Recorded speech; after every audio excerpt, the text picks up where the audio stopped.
What is up, homies? Welcome back to another trailer reaction from Heroes Reforged. We're doing the final US trailer for No Time to Die, the 007 movie that I forgot was coming out this year because we've heard almost nothing about it. Pessimistic end of the year. It's No Time to Die. There's No Way Home. It's like, Jeez, I didn't even think about that. What are we supposed to do with this year, you guys? I don't know, man. I don't know. I guess we can't die and we can't go home. So you know, boy. We're stuck I don't know here. what to do. Yeah, we're stuck here. Daniel Craig's final album is 007. 15 years. 15 years I've played this role. That's crazy. It's almost as long as Hugh Jackman's played Wolverine. I know, dude. Not as many movies, but still, that's kind of crazy. They've been an awesome series of movies. I love Skyfall. I love Casino Royale. I like Spectre. I like Quantum of Solace. I'm excited, man. I'm so excited. I love it. Love it. Good. I think it's Skyfall, but that's okay. Here we go. In 3, 2, 1, go. Ooh, a lion. Any thug can kill. Wait a I minute. have to know I can trust you. This is Casino Royale in the beginning. Well, I understand double O's have a very short life expectancy. Dude, those stunts were choice. So good. You are a kite dancing in a hurricane, Mr. We skipped right to Skyfall. Love it. Quantum of who? Oh, That's really what you want. Oh, never mind. There's Quantum. Always alone.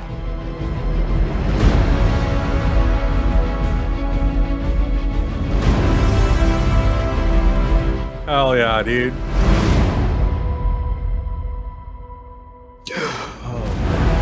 What was that? It was the Phantom of the Opera, Augustine. We used to be able to get into a room with the enemy, Oh, that's right. She's in this. Yeah. just floating in the ether. When her secret finds its way out, it'll be the death of you. Oh my God. Target enough people. Remember, people become the weapon.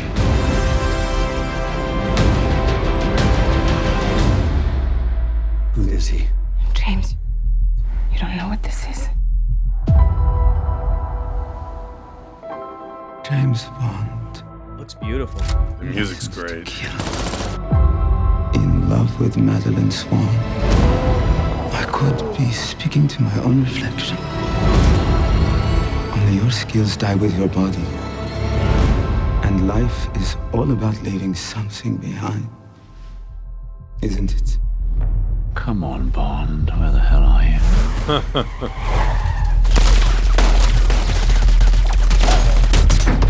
Yes, sir. Okay. All right. I guess I'll do No, something I told you now. not to be 007, but you have to be 007 now. If we don't do this, Ooh, those glasses were slick. Yeah. nothing left to save. I have to finish this. You ever flown like this? Oh my God. What? Fast and the Furious in a Bond movie. Oh, wow. Shit. Okay. All right. That's gonna be You so guys- good. It looks so slick and so good. slick. It's I also, love I think going to it's the theater and watching James Bond. It's the best. It's been quite a while since I've seen a lot of the other Bond movies, especially like in sequential order. Correct me if I'm wrong. I feel like this is the first Bond who's had a story that has like arced for multiple films. Usually they kind of treat it like an anthology series where villain to villain to villain to villain, but there really isn't necessarily like a connective story. And this time, whether it was intentional or not, they really made a point to like tell a multi-film arc that is basically his entire 00 life, which I think is That's a fun, what I unique was thing gonna to ask do. you guys. I'm not gonna lie. All of these movies feel like one giant movie in my head, and I can't tell them apart. So, so my question is: have we ever had a James Bond have a character arc with a conclusion at the end? Like, has there ever been a series where like this is it? James Bond potentially dies, or just like walks off into the sunset? Has that happened to any Bond ever? unless you count any of the Bond movies where it was that actor's last time as movie. Bond. Yeah. You know, like if you look at, I think it was Thunderball was Connery's last one, and then George Lazenby did one, and then Connery came back to do one, you know, and then Roger Moore's last one, I can't remember the name of it. I'm sure that I know there's people that know it off the top of their head, and they're, you know, spouting it out. Right. I think But that they there never are had Bond like in- the advertisement say No. like The epic this conclusion. is the end, right? This reminds me a lot of The Dark Knight Never, Rises, never. when they would say Yeah. like this is the end And- of the Dark Knight saga, basically. I also just rewatched like a trailer on YouTube for fourth Pirates of the Caribbean movie, and there's a trailer that just shows footage from the first three, and it's the same thing, and all of it leads to this. Yeah, Even yeah. if that's not necessarily the Even though they did a case. fifth one. It's it's slick marketing. It's Yeah. real Yeah. smart. And to your point, Augustine, I think that I'm picking up what you're putting down, which is like he may die in this, Mhm. and Right. that may be how this movie ends. And it could be so new to James Bond because they've never done that. Yeah. Right. Which is Right. they've never done it in that way, which is really, really cool. I know Connery Right. faked his death at the beginning of one of the Bond movies, and then he like unzipped a coffin and he came out of it in Yeah. a tuxedo or some shit. Like, Of yeah, course. he's faked his death. Who knows what's going to happen after Daniel Craig? Yeah. With that question, you guys, so if we've never Yeah. seen a conclusion to a Bond thing, have we ever gotten the answer to is the 007 Bond just the name that is passed on, or is it the person who's supposed to go? Like, are they going to make a choice? Are Well, they in making this- that choice with these movies? In this movie, so he's kind of come out of semi-retirement multiple times in this series. As far as I know, when he comes out of retirement in this film for this final adventure, there will be a different character who assumes the identity of 007. Okay. Like he's still James Bond, obviously, but the 00 title is somebody else now owns it. So, like Hector's saying, you know, there is potential that this could be the concluding chapter for James Bond, but that doesn't necessarily mean that the title of 007 gets retired. It could be passed on to this new character that Lashana Lynch is playing. The Broccolis have also talked about, because now that the rights to the 007 thing are going to Amazon, there's been a lot of discussion on whether or not 007 will get a TV series. And the Broccolis, they said like, no, 007 to us is a theatrical character. Yeah. Like that's a character that belongs on the big screen. So it doesn't seem like there's any opportunity right now, at least for 007 or anybody sort of that's a part of his world that would get a series of some kind. Could we see a spin-off series maybe in the future that's not maybe James Bond or 007 or other characters that have 00 titles? Sure. I think this movie's going to do pretty well for them, because I think generally most people have loved Daniel Craig as James Bond. The hell was that? Is he on a mission right now? Yeah. Is Bond Did about he to just fly jump over your into our house, house? Adam? Bond just land on the roof? Dude, I'm his final target. Shit. Because of the popularity of Daniel Craig as 007, I think this movie's going to do incredibly well, because it kind of wraps up everything. And people are also big fans of Cary Fukunaga, who's the director. A lot of people are going to come show up. They're going to show up to find out exactly what happens here. But I wouldn't be surprised if we maybe had 3 to 4 years of time in between the next movie as they kind of figure out, well, what's next for 007, especially as they're kind of getting, you know, comfortable in the world of Amazon and what Amazon wants to do with it. So we'll see. Another question for you guys. With the potential conclusion of this franchise, is the 007 franchise still something that you guys are excited for? Because like me, hell yeah. honestly, they've all blended in together. That, the Mission Impossible movies, like all that stuff just kind of blends in together for me, right?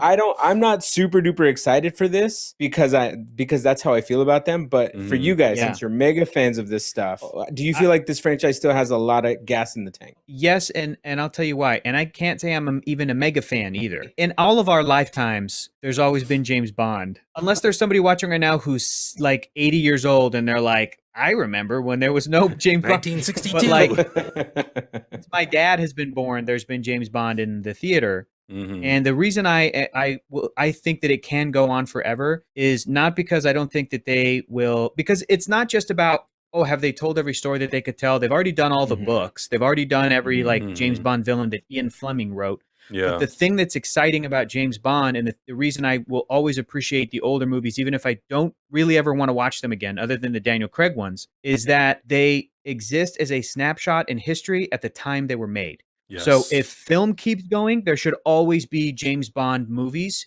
And it's exciting to be like, what's the next style going to be? How are they going to reinvent it? What is that going to say about the time then? What is it going to say about the world then? Is James Bond going to continue to be a male character? What is it going to say about masculinity? Is James Bond going to be reinvented as another type of character? What is it going to say about action heroes then? Yeah. So I can't even fathom what the James Bond franchise could be after Daniel Craig, but I will never think that it should die because Daniel Craig is done and like the story's done. And I'm like, they did it. They told the story. The purpose of James Bond is not to tell James Bond's story. The purpose is to keep making movies that are slick, sexy, action-packed, shot really well, and like they're supposed to be the pinnacle of action movie filmmaking. But I think now Mission Impossible has dethroned them. So now to me, they are the epitome of slick, suave, British spy movies. And if any of those things I said seems like they're old fashioned, yeah, there's some old fashioned shit in there. And it's up to them to figure out how are you going to reinvent it to keep it fresh, to keep it going. I've heard rumors that people wanted the Amazon show maybe to be a throwback and be like, have that actually set in the year 1962. You know, or 1950, whatever, when like the first Bond novel came out, and do it that way as kind of a Mad Men meets Bond. 57 was maybe the first novel, whatever. It was after World War II. Yeah. And I'm like, that's not a bad idea to do a show like that, self-contained, and just do the old novels, you know, boop, boop, boop, boop, Octopussy, and whatever they do, and then they're done. Kind of remakes of the old movies, but not. And then do a movie that's like brand new. Here's James Bond. Yeah. It's Idris Elba, and what does it have to say about that? And now this character is he has a different background, and so they should never stop. It should go forever.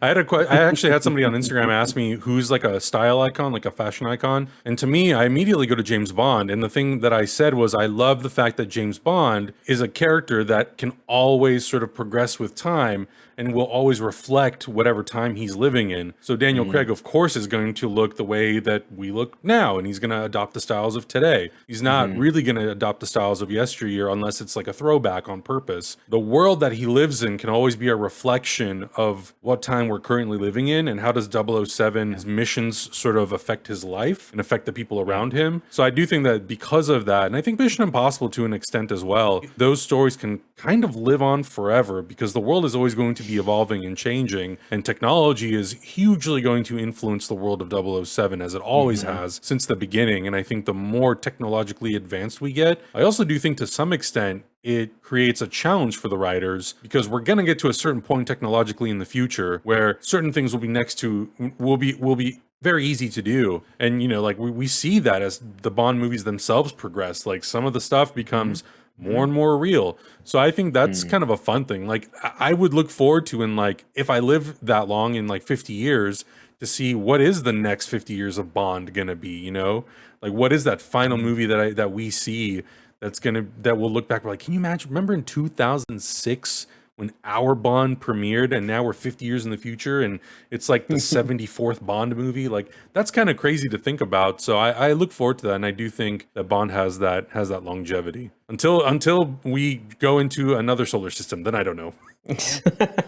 Bond versus the aliens. I don't know. It's gonna happen. It's gonna Fast and Furious eventually. Yeah, it'll be Bond versus the War of the Worlds. But I agree, Adam. I think Daniel Craig looks like us, like the three of us, for sure, dude. We're reflected in Daniel Craig. Definitely. Yeah. Oh yeah. Look at this. Look at these blonde boys. Look at this. Look at this blonde boy. Orale. Orale. So we need a Mexican-British James Bond. That's what we need. Guys, let us know in the comments below what you thought about this final trailer for 007 No Time to Die. What do you think the future has in store for James Bond? Do you think that he can go on forever, or the stories of 007 could go on forever? Or do you think there is some finality to it? Let us know in the comments below, and we'll see you next trailer. Bye! Bye!